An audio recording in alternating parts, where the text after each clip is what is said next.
कक्षा 10 अभ्यास 8.1 त्रिकोणमिति का परिचय।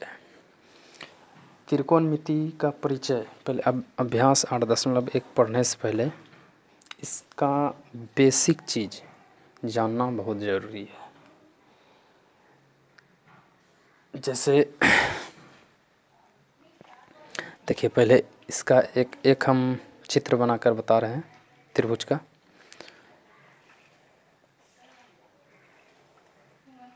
ये त्रिभुज का चित्र है, समकोण त्रिभुज का चित्र है ये, जिसमें ए बी सी, ठीक है। अब देखा जाए इसमें तो लंब इसमें कौन सा भाग होगा? ये वाला जो कि ए बी भुजा है, इसको हम ये मेरा हो गया लंब, ठीक है। और ये हो गया कर्ण, और ये हो गया आधार, ठीक है। लंब को P से सूचित करते हैं, लंब को P से सूचित करते हैं, कर्ण को H से सूचित करते हैं, आधार को B से सूचित करते हैं, ठीक है। त्रिभुज के हिसाब से देखा जाए तो लंब यहाँ होता है, AB भुजा लंब होगा, BC भुजा आधार होगा, कर्ण AC होगा, यानी त्रिभुज की सबसे बड़ी भुजा कर्ण होती है। तो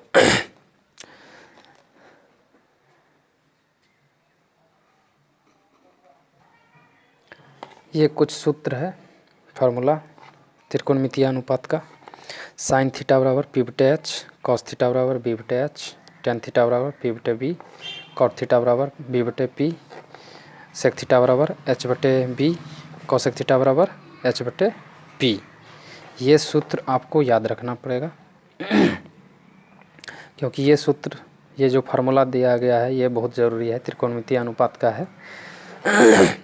और अगर चित्र को देखा जाए तो लंब AB होगा चित्र के हिसाब से, और AC जो सबसे बड़ी भुजा होती है वो कर्ण होती है, BC जो कि आधार है। अगर शीर्ष के हिसाब से लंब और आधार बदलता जाएगा, लेकिन कर्ण कभी बदलता नहीं है। कर्ण स्थिर रहता है, वो बदलेगा नहीं, लेकिन जैसे जैसे शीर्ष पूछेगा, जैसे अगर साइन A पूछा तो साइन A के हिसाब से BC लंब हो जाएगा और आधार AB हो जाएगा। शीर्ष के हिसाब से लंब और आधार बदलता है, कर्ण नहीं बदलता है। इतना सा आपको याद रखना पड़ेगा। और इसका एक सूत्र और भी होता है लंब और कर्ण ज्ञात करने के लिए, आधार ज्ञात करने के लिए, या लंब ज्ञात करने के लिए, तो पाइथागोरस प्रमेय का होता है एक सूत्र इस तरह से, पाइथागोरस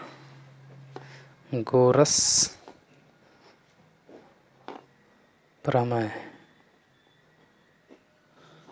से इसका सूत्र होता है एक कर्ण स्क्वायर बराबर, यानी H स्क्वायर बराबर कर्ण स्क्वायर बराबर लंब स्क्वायर यानी P स्क्वायर जोड़ आधार स्क्वायर यानी B स्क्वायर। ये सूत्र, इस फार्मूले से हम जिसका लंब नहीं दिया होगा तो लंब ज्ञात कर सकते हैं, जिसका कर्ण नहीं दिया होगा उसका कर्ण ज्ञात कर सकते हैं, जिसका आधार नहीं दिया होगा उसका आधार ज्ञात कर सकते हैं।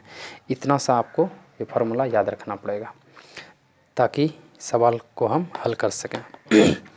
और ये इसका पॉइंट हमेशा याद रखना पड़ेगा कि चित्र अगर समकोण त्रिभुज के हिसाब से लंब AB होगा, BC आधार होगा, AC कर्ण होगा। कर्ण बदलता नहीं है, लेकिन जब शीर्ष अलग अलग पूछा जाए तब लंब और आधार बदलता है, उसके हिसाब से व्यक्त किया जाता है, ठीक है। इतना सा बेसिक चीज़ आपको याद रखना पड़ेगा।